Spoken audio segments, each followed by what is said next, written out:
Hi అండి. So, అందరూ ఎలా ఉన్నారు? నేను ఒక కొత్త బ్యాచ్‌ని బేక్ చేశాను. ఈ బ్యాచ్‌లో నా ఎక్స్‌పీరియన్సెస్ మీతో షేర్ చేసుకుంటాను.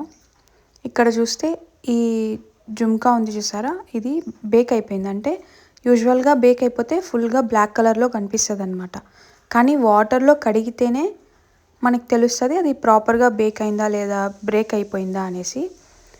సో, ఈ జుంకా చూస్తే అంటే దాని పేరనమాట. ఇంకో పేరనమాట. ఫ్రంట్ సైడ్ చూస్తే బానే ఉంది. బ్యాక్ సైడ్ చూస్తే చిన్న చిన్నగా నేను క్లీన్ చేసేటప్పుడు పొడి పొడిగా ఇట్లా రావడం స్టార్ట్ అయిందనమాట.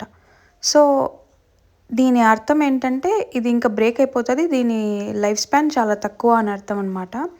చాలా వరకు టెర్రకోటా డిజైన్స్ చేసేవాళ్ళు ఏం చేస్తున్నారంటే డైరెక్ట్‌గా బేక్ చేసి ఊరికే ఆ బ్రష్‌తో పైనుండే దుమ్మునంతా క్లీన్ చేసేసి డైరెక్ట్‌గా పెయింట్ ఏసేస్తున్నారు. అలా అయితే లైఫ్ రాదండి. మన బ్రాండింగ్‌కి వాల్యూ గూడా పోతది.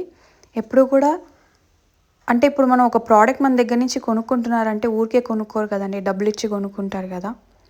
ఆ డబ్బులకి మనం న్యాయం చేయాలి. సో, టెర్రకోటా పీసెస్ ప్రాపర్‌గా బేక్ అయ్యి, దాన్ని మనం ఇలా వాటర్ టెస్ట్ కూడా చేసి, ఆ తర్వాత పెయింట్ చేసి, తర్వాత మనం సేల్ చేస్తే ఆ ప్రోడక్ట్‌కి స్పాన్ ఉంటది. అంటే లైఫ్ స్పాన్ ఎక్కువుంటదనమాట. సో, అది అదొక టిప్ అనమాట. ఇప్పుడు ఇది చూసారా?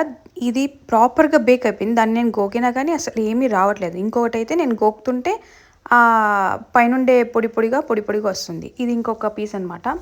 దీన్ని కూడా గోకితే ఇంకేం రాలేదు. గోకడం అంటే జస్ట్ స్క్రాచ్ చేయడం. ఆ పీస్‌ని స్క్రాచ్ చేస్తే ఏమన్నా డస్ట్ వస్తదా అట్లా అనమాట.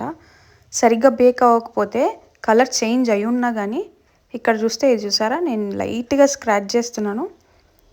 పౌడర్ లాగా వస్తది. అంటే అప్పుడు ఈ పీస్ కూడా ఇంకా వేస్ట్ అనమాట. దీన్ని గూడా మనం పెయింట్ చేయడం వద్దు. సో, గట్టిగా నేను దాన్ని ఇలా బ్రేక్ చేస్తుంటే పీస్ అయితే బ్రేక్ అయిపోయింది. సో సో, ఇదండి ఇవాల్టి ఎక్స్‌పీరియన్స్.